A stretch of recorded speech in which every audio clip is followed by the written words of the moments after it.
কুম্ভকর্ণকে কেন অসময়ে জাগানো হয়েছিল?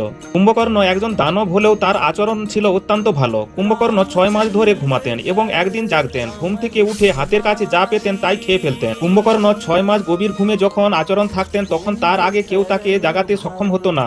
কিন্তু একদিন রাবণ তার সেনাবাহিনীকে আদেশ করেন কুম্ভকর্ণকে জাগ্রত করার জন্য। কুম্ভকর্ণকে জাগানোর জন্য সেনাবাহিনীরা তার কানের কাছে তুমুল চিৎকার করে এবং বড় বড় ঢাক ঢোল ইত্যাদি ধ্বনি করে তার ঘুম ভাঙাতে থাকেন, কিন্তু তাতে কোনো ফল হলো না। মুসুল গদা কবিতি দিয়ে আঘাত করতে লাগলেন, কিন্তু কুম্ভকর্ণ নিঃস্বর আতরের মতন পড়ে রইলেন। তারপর তার দেহের উপর দিয়ে হাতি দৌড় করানো হলো। অবশেষে খাদ্যের সুগন্ধে কুম্ভকর্ণের ঘুম ভাঙে। সামনে থাকা সমস্ত খাদ্য এবং জ্যান্ত পশু খেয়েও কুম্ভকর্ণের ক্ষুধা মিটল না।